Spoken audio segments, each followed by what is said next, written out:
O vídeo de hoje é-nos trazido outra vez novamente aqui para o Autódromo Virtual de Lisboa, que nos tem recebido gentilmente semana após semana. Um grande abraço a todos eles. Já sabem que podem sempre cá passar para treinar as vossas pistas, fazer pequenos eventos corporate, assim quiserem, ou só pequenas fan races que fazem mensalmente, semanalmente. Era bom que fosse mensalmente, mas não está a ser mensalmente. Mas sim, pessoal, eu já trabalhei aqui e sou cliente.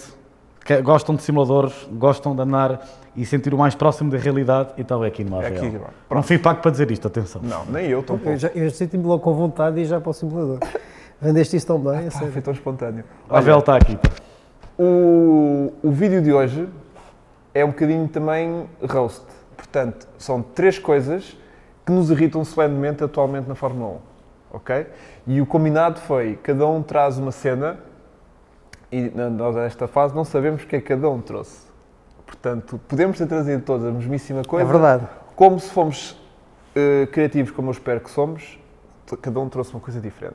Querem que eu comece já? Eu quero. Começa já. Arranca aí com força. Que é o mais fácil, não é? Claro. Pronto. O tema atual que me irrita muito na Fórmula 1 é a questão do não haver um desenvolvimento livre na Fórmula 1. Ou seja, aquilo que a gente via antigamente, como carros com 6 rodas, carros com ventoinhas, a puxar, fazer efeitos de solo. Fencar, o Brabham. Exatamente. Portanto, irrita-me um bocadinho haver um regulamento tão restrito, que não há muito espaço para criatividade, senão aquela que implica em contornar o regulamento e fazer batota só. Mas, antigamente, o regulamento era minimamente aberto para o ponto de começasse a introduzir uma suspensão ativa, um efeito de sol um bocadinho mais predominante. Quando a Lotus achou que o motor à frente não fazia sentido e passou o motor para trás, né? Quer dizer, todas essas coisas eu acho que estão um bocadinho bloqueadas. E a Fórmula 1, como acaba por ser, o expoente máximo da tecnologia automóvel e aquilo que a gente normalmente esperava ver passado alguns anos replicado num carro de estrada, eu acho que está a perder um bocadinho isso, não é? Eu acho que está a haver um bocadinho chamada reverse engineering, ou seja,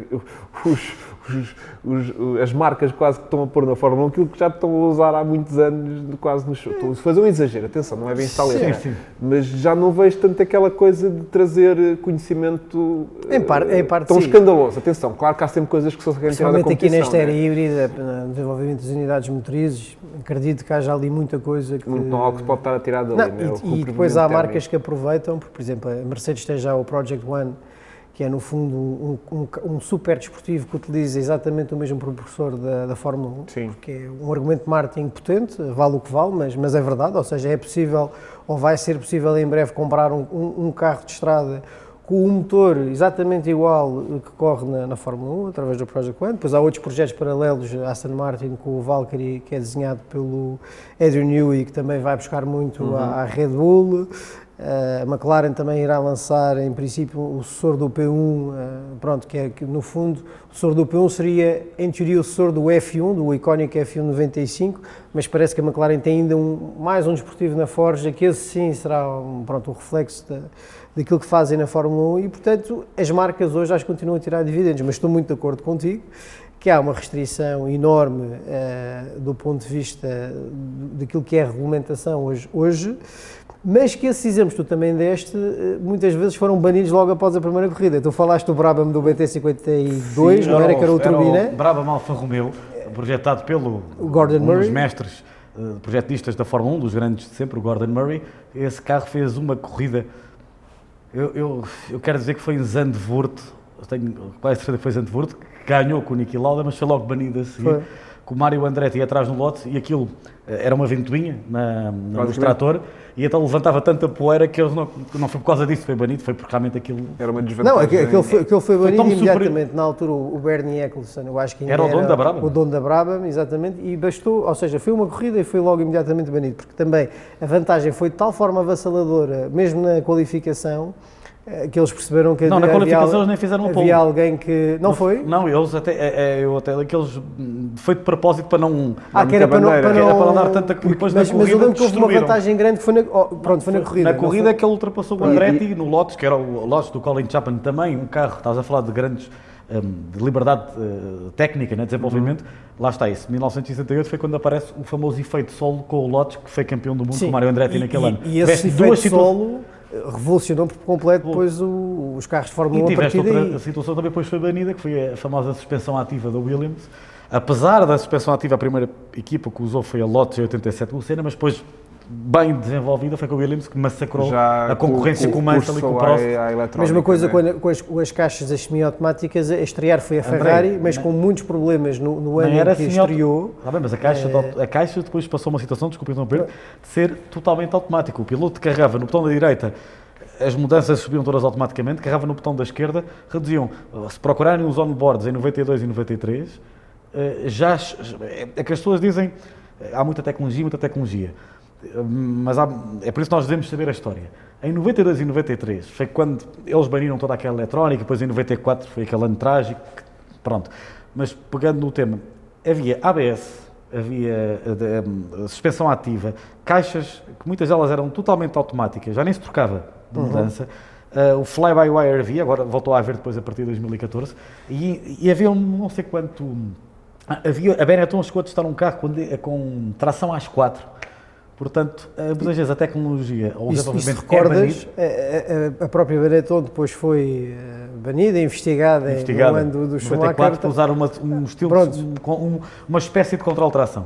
Nunca foi provado bem. Mas... E houve outras coisas também, outras artimanhas, quando foi descoberto, por exemplo, naquele grande prémio em que o carro do Jos Verstappen incendiou-se. Que eles tinham tirado o filtro. Exatamente, ou seja, conseguiam colocar combustível mais depressa do que as outras equipas e com isso ter uma vantagem competitiva, e foi através desse incêndio que se descobriu precisamente que a Benetton estava a usar essa artimanha, e depois, na altura, eu penso que a equipa até foi banida. Não, o Schumacher foi banido por 2 corridas, mas foi porque... Bem, aquilo também foi por também tentar apimentar o campeonato de VT4, que já estava quase a caminho dele, mas o desenvolvimento muitas vezes foi barrado por um motivo principal, o que foi ou segurança, mas sobretudo muitas vezes os custos, ou então uma equipa ter uma vantagem tão grande sobre as outras que tu tens que não dá hipótese, porque eu percebo o teu lado, eu também sou fã disso, eu lembro-me que, bem, era pequeno, mas na altura quando aparece o motor turbo, que a Renault traz, e havia os motores atmosféricos, o motor turbo ficou tão superior que até a certa altura já tinham todas motor turbo. Mas era pouco fiável ao início. Mas no início ainda não. Era pouco fiável, mas em 86, que foi o apogeu de toda a liberdade dos motores turbo, aquelas famosas pole positions do Ayrton Senna com o John Player Special Lotus Renault, os motores tinham... Há quem diga 1500 cavalos, porque havia um pormenor quando estavam a medir, agora está-me a falhar o nome da palavra, o dinamómetro, não sei se é isso, acho que é isso. O dinamómetro, sim. Que é para medir a potência do motor, ele só conseguia medir até 1200 cavalos. Em 86 não havia. Okay. Portanto, mas houve ali uma altura de chegavam a 1500 cavalos.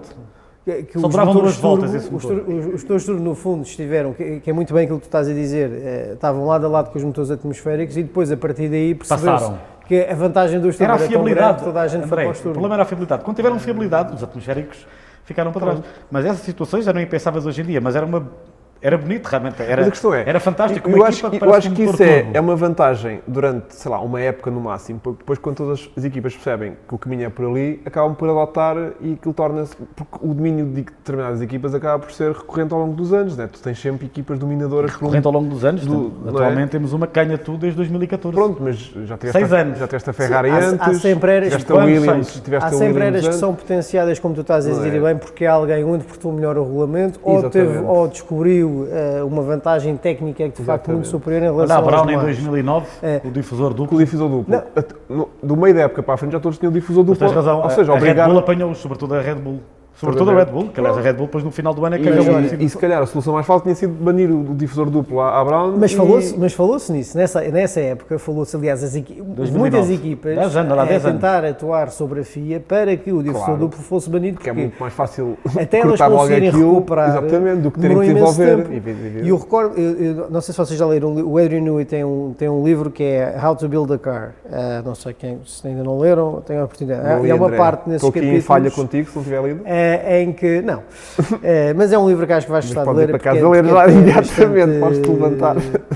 É bastante elucidativo e tem ali algumas curiosidades. E ele falava precisamente na altura do duplo difusor, uma das vantagens que depois a Red Bull conseguiu para no fundo, ter ali aqueles anos de domínio a partir de 2010, não foi? Penso que foi 2010. Foi 2010 a 2013, quando o Vettel é tetra. Foi depois eles terem feito uma coisa curiosa, que foi a colocação das baterias entre a caixa de velocidades e o motor, era assim. E na altura o chefe, portanto, o Adrian Newey tem uma posição que é responsável máximo pela aerodinâmica, mas depois há o chefe, pronto, projeto, seja o que for.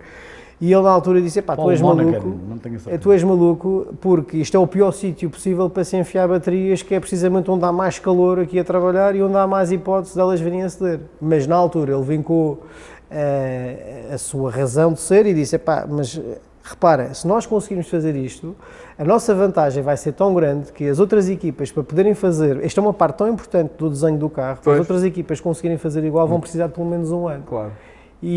E é fantástico tu perceberes como às vezes tu descobres a pólvora nisto, é indo ou estendendo os teus limites, onde as outras equipas se calhar não vão fazer porque não querem correr riscos. E a própria Mercedes também, da maneira como colocava o turbo também. A Mercedes em 2014, da maneira que demoraram, demorou, neste caso a Ferrari, uns bons anos a conseguir, aliás, hoje em dia o motor tem mais cavalos, mas demorou muitos anos, contanto que o motor isso começou só em 2017 em termos de potência, começaram a equilibrar, o ano passado já estava igual, um bocadinho superior e este ano superior, mas tens razão, demorou. Agora, o desenvolvimento ou a liberdade é sempre bela no sentido em que porque traz soluções fantásticas que depois são usadas na indústria automóvel. Agora, e muitas foram utilizadas, não é? Por exemplo, o KERS, o sistema de recuperação de energia, que hoje em dia é tão banal nos carros, sobretudo, não é? Nos híbridos, Fórmula 1, estou a falar do mais recente. O problema é que aquela grande importância da aerodinâmica na Fórmula 1 é o que menos tem importância, passa a redundância, para os veículos de estrada, é mais a parte técnica, não é? Mas também,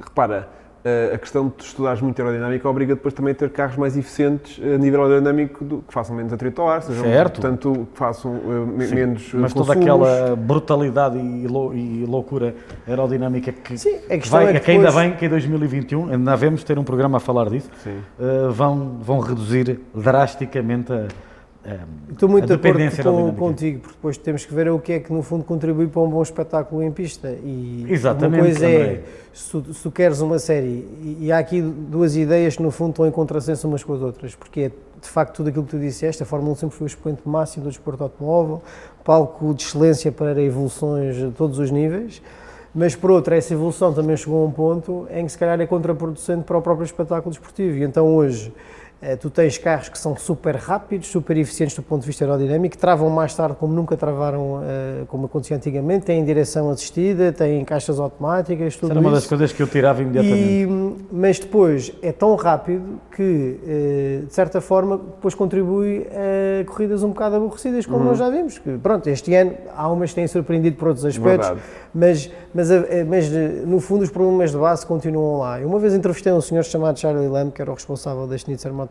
Exatamente. Estávamos morreu a falar, o ano passado ou há 2 anos. Morreu no início deste ano. Morreu no início deste ano.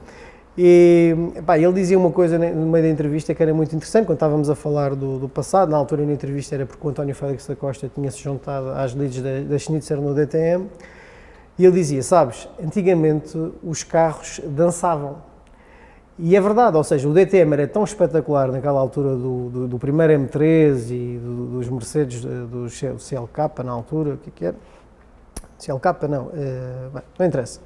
Mas nessa altura era tão emocionante, porque efetivamente tu vias o piloto a lutar contra o carro e, portanto, era muito coisa de braço, como nós vemos, pronto, como se via antigamente, e os carros dançavam, eram difíceis de controlar. Hoje, a aerodinâmica é tão grande, os pneus são tão bons, a travagem é tão boa, que essas diferenças depois também são mais difíceis de se ver em pista, porque efetivamente quando tu prolongas distâncias de travagem, que ele pode ir a 300 km/h e depois trava em 50 metros e abranda tipo, drasticamente para 60 km/h, 30 km/h, seja o que for, estas oportunidades são mais difíceis de concretizar e por isso é que tu vais criando artificialismos como o DRS, que é algo que eu sou contra, como já manifestei, ou pelo menos não da forma como ele é utilizado hoje. Se calhar, se o piloto pudesse utilizar, imagina, o DRS 5 vezes durante uma corrida e tivesse que fazer ele próprio essa gestão, tudo bem. Agora, tu poderes utilizar a teu bel prazer sempre que tens uma luta com o adversário, penso que não é justo, até porque nós já vimos que muitas vezes é assim que tu consegues passar Estamos escolas. a entrar no Mas teu- isso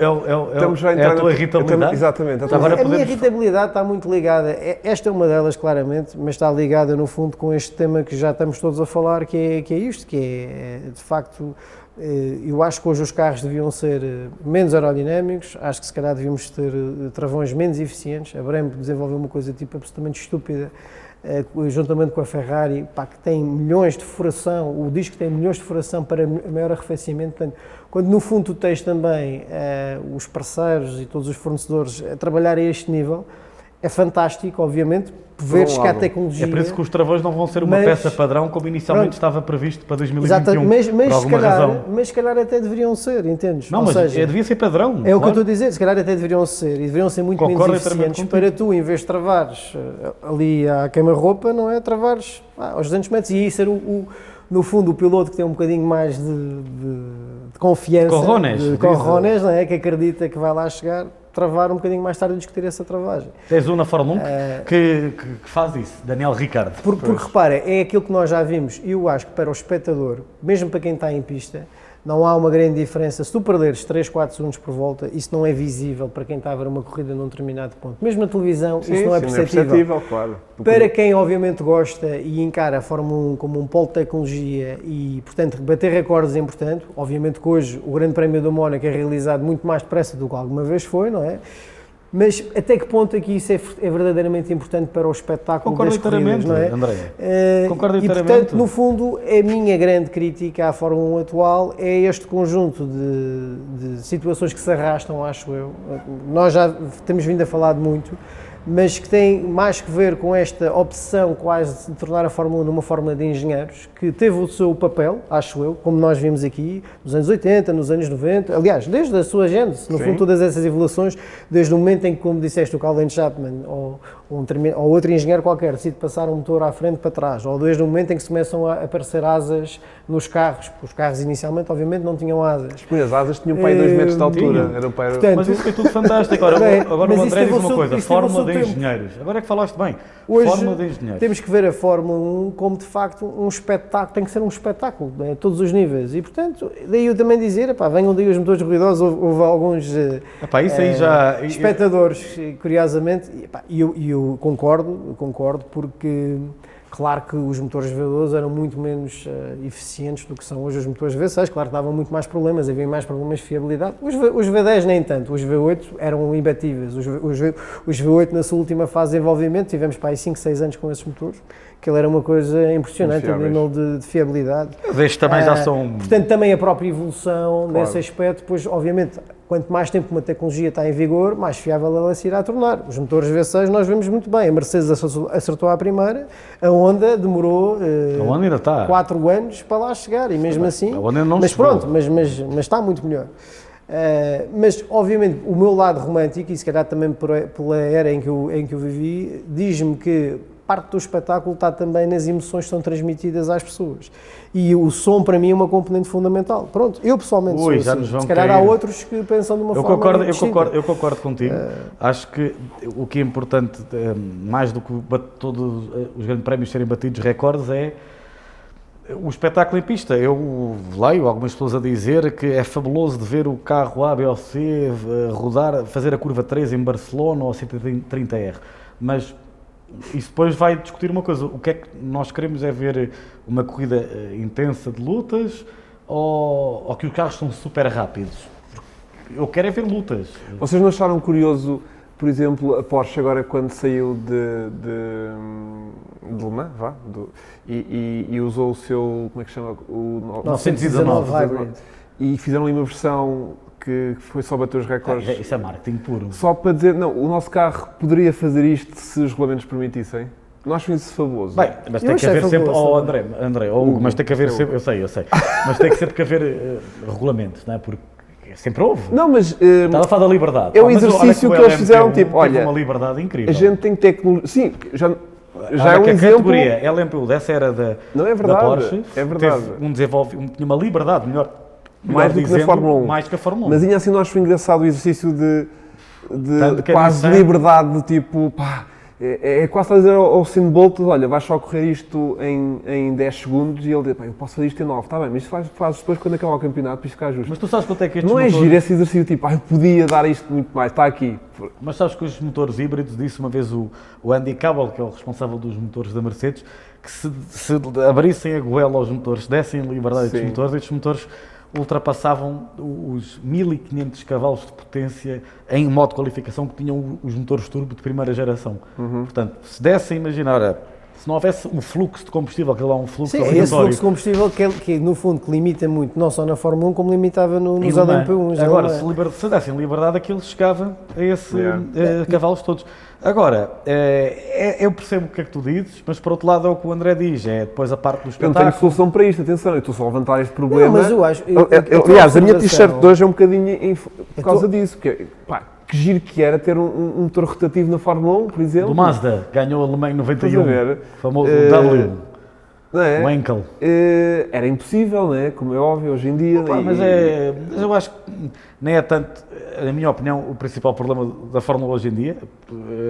A parte do som também concordo contigo, eu sou um romântico, ou da velha guarda, ou um velho do Restelo, o que quiserem chamar, mas também tenho saudades do som, e para mais do que fui a 10 dos 12 edições do Grande Prémio de Portugal de Fórmula 1, portanto tive a sorte de ouvir o V12, V10, V8. Ainda aos motores turbo, claro. Da primeira geração é a falta de barulho? Não, a minha irritação, eu tenho várias, é difícil escolher uma, eu tenho várias. Estava à espera que tu trouxesses várias. Sim. Eu tenho várias, mas tens de escolher a tua melhor, senão isto vai se esticar para Não, vou dizer uma que acho que é para ficar no atual, no atual, portanto não ir tanto ao passado, no atual.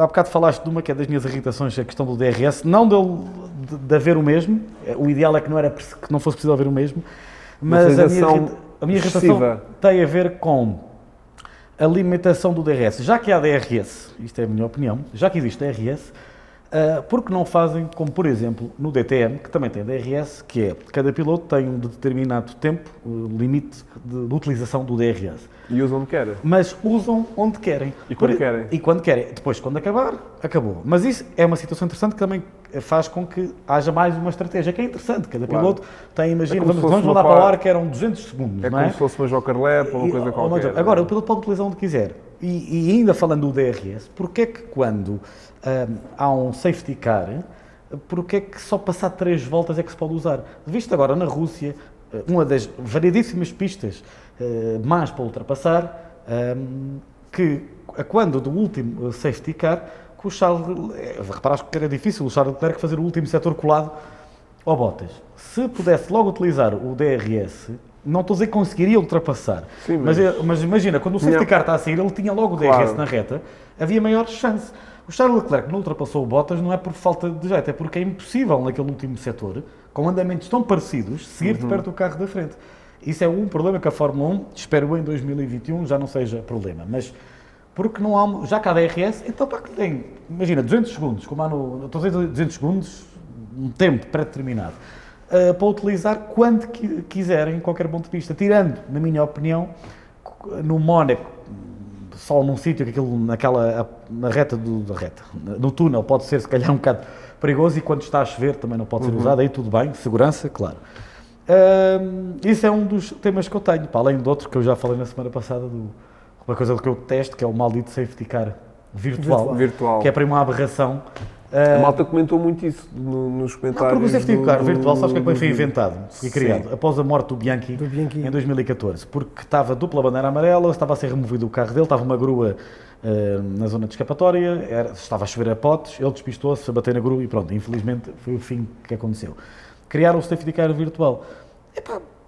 É assim, há uma situação dessas, é safety car normal.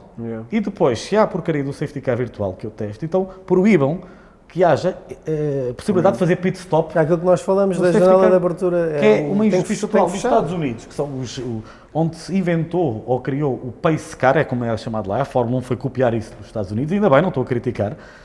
Não existe cá o safety car virtual, que é uma... Ia dizer uma palavra mais feia, tem que ter cuidado para não ferir suscetibilidades. Já tem menos dinheiro para criar uma parvoíce da Fórmula 1. E isso é uma das minhas irritações. Muito bem. E ainda há outra, mas pronto. Uma das coisas que me irritam, não sei se vale a pena estar aqui a falar, Mas pronto, então se vale eu vou falar.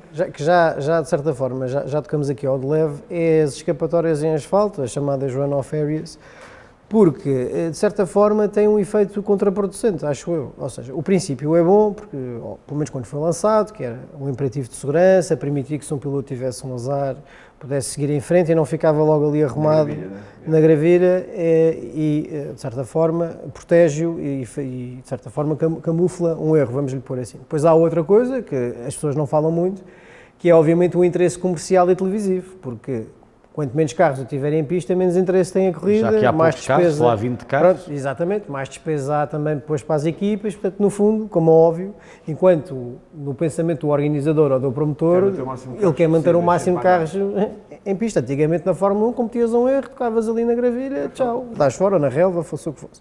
E hoje não.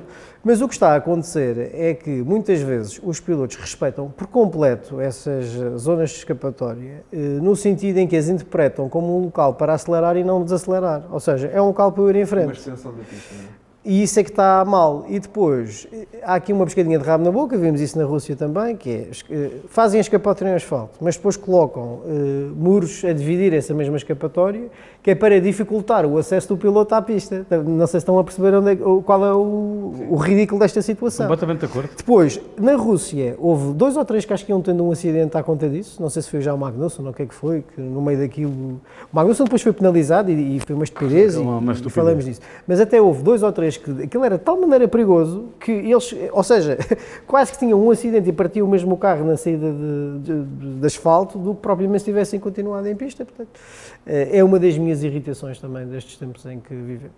Muito bem.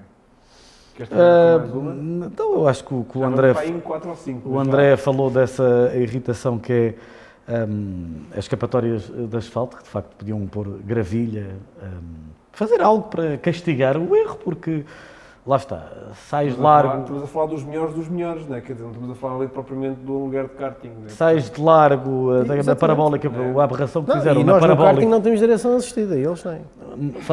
Falam da escapatória de asfalto, a parabólica em Monza. Queremos direções assistidas dos carros, senhores alugueres. A parabólica em Monza, por exemplo, ter imposto aquela escapatória de asfalto foi uma normalidade. Para finalizar, a minha irritabilidade tem a ver também com os chamados limites de pista. É assim, na IndyCar e na NASCAR, quando correm circuitos convencionais, não há os limites de pista, ou seja, todos podem... Não, por exemplo... Não, vale a parede. Não é isso que eu estou a dizer. Eles tentam violar essa Exatamente. Mas não é isso que eu estou a dizer. Aquelas pistas têm uma curva, tem uma escapatória, asfalto na escapatória da mesma, ou seja, para não ver aquele dramazinho, e agora puseste... Estás a falar na zona interior, não é? Sim, na zona interior ou exterior. Se podem usar todos, ou seja, se tu vais largo...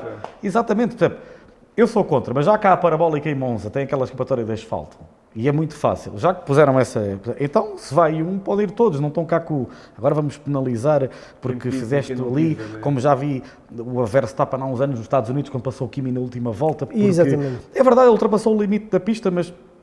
Pois não perdeu querem um que pódio, haja isso. perdeu um pódio à conta disso. Não querem que ele faça isso. Metam Então é muito gravilha, fácil. Metam gravilha, metam lombas, metam o que quiserem. Aquelas, como há na Áustria. O Red Bull Ring tem uma boa solução para isso, André. Como vem, põe aquelas salsichas na entrada da reta da meta. Eles fazem a asa dianteira, acabou. Mas é ou não é verdade? O Red Bull Ring é uma pista, é um exemplo bom de uma pista É a última curva, moderna. Não, mas é um exemplo de uma pista moderna que também tem escapatórias de gravilha e de asfalto, viu-se o Bottas, o Verstappen, e que castiga o erro. Epá, façam. Por acaso nunca gostei dessa pista. Já quando era lá um ringue não gostava. Eu gosto. É das minhas favoritas. Eu gosto de pistas. Eu sou fã das pistas. Não sei explicar.